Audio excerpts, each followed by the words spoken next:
Wait a minute. Oh, look at. Oh, I mean, that was amazingly fast.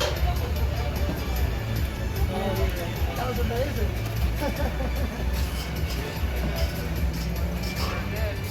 I came out for other reasons.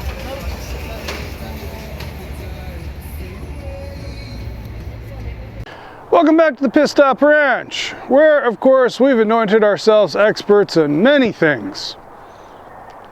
One thing that we find ourselves rather particularly fond of our knowledge in is off-road. And as such, we went ahead and set aside this special on getting a test ride in the brand new Bronco, which is a modern interpretation of this beast. Now, we had the pleasure of riding along with Shelby, a competitive off-road driver who recently completed competing on Team Bronco in a international competition and racing out in the desert with a brand new Bronco. And she shared her insight and experiences while we rode along in the Badlands edition, the rock crawler version of the new Bronco, meant to go head-to-head against the Rubicon. As a Rubicon owner myself, I found it kind of interesting, and here's a video of our experience with Shelby in the Badlands Bronco. Hope you enjoy. YouTube channel we like to do fun stuff with. Awesome. Yeah. What is it called? Pit Stop Ranch. Okay. Have to check it out. Yeah.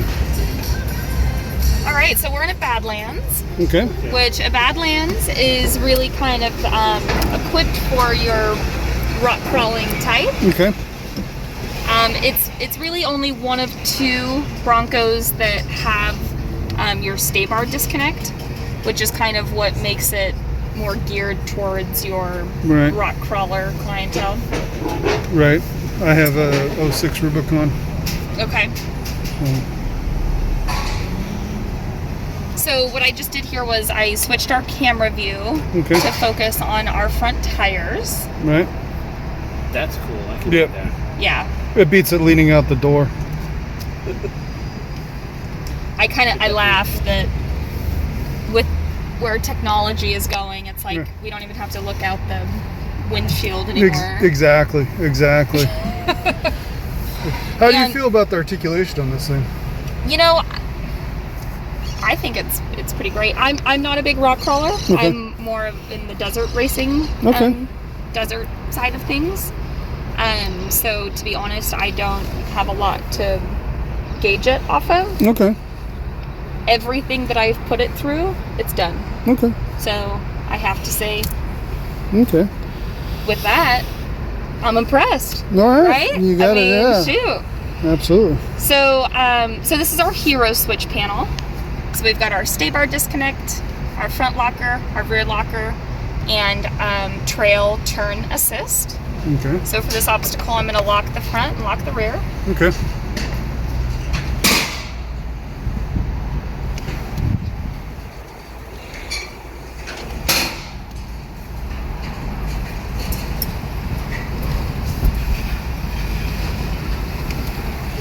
Alright, so we'll get it up on two wheels. So obviously right now our stay bar is connected. So I'm going to go ahead and disconnect our stay bar. Oh, okay. Just so we can increase our articulation. That's pretty good. Everything's all electronic, so that will go ahead and stay disconnected until we reach 20 miles an hour. Okay. And then that thing will automatically reconnect.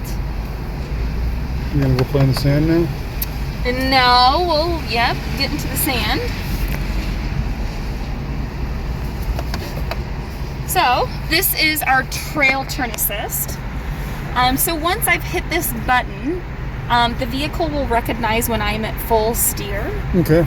And so what it'll do is it will hold the brake on the inner tire of the direction that we're turning, potentially. If it'll... it knows you're filming, and so it's feeling camera shy.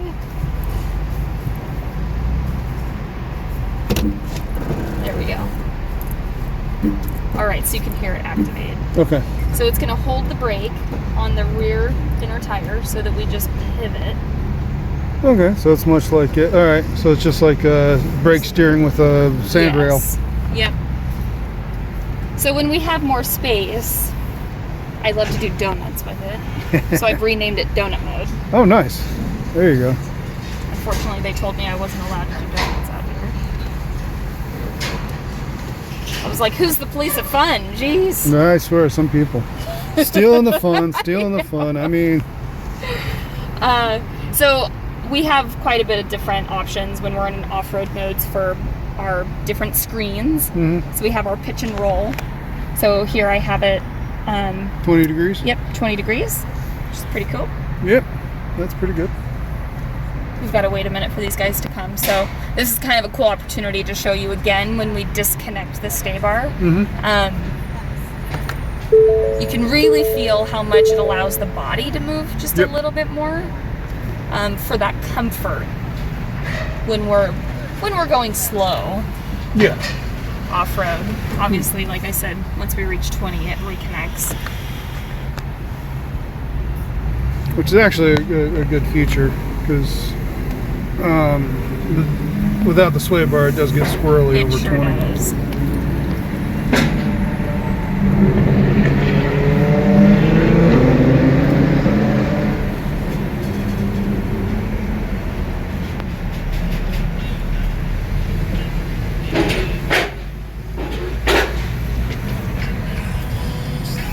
Now, what's the low range in this thing?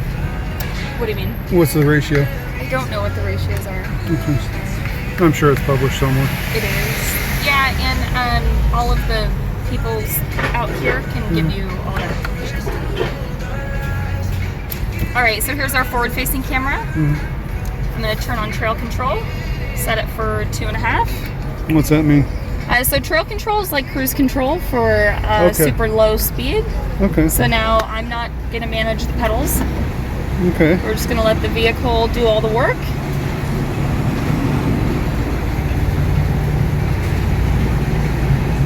So this is a 33-degree incline.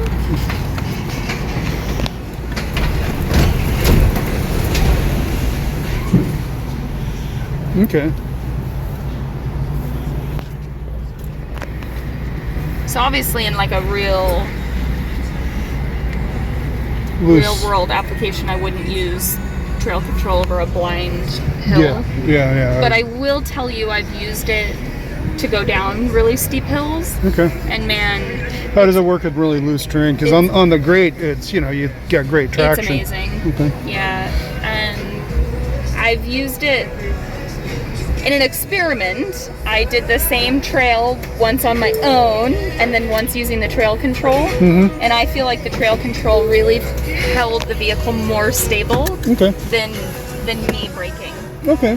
You know, it held the speed so much smoother than my own braking technique. Okay. So I felt very safe with it. Excellent.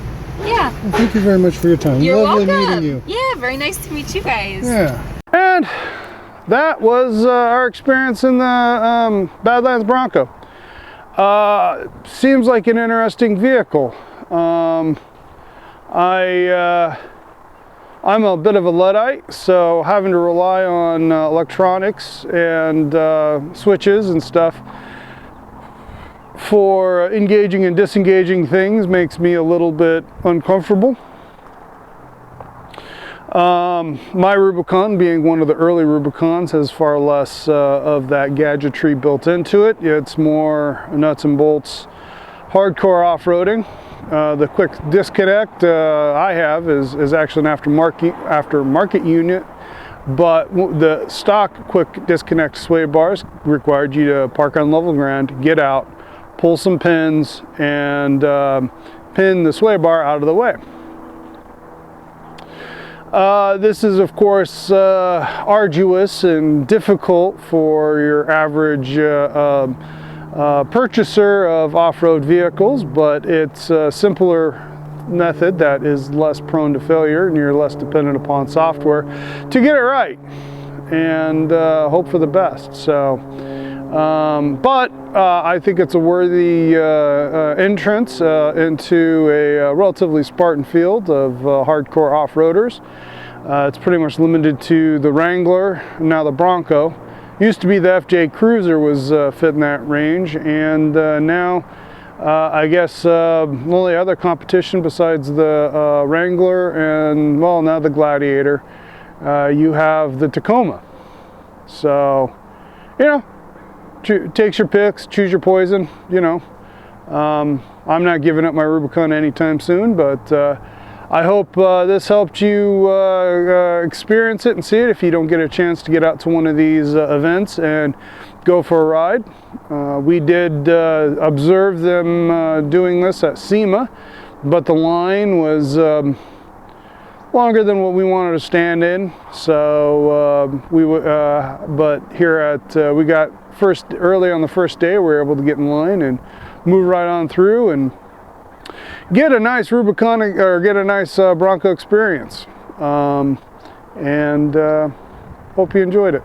Remember, we are professionals, but not at this, so please leave a comment and share your thoughts. Let me know just how wrong I am and how computers are so much smarter than we are, and I look forward to hearing your explanations. And of course, like, subscribe, and share with your friends. Appreciate that very much. Hit the notification bell so you know when our next video rolls out, and see you next time. Ciao.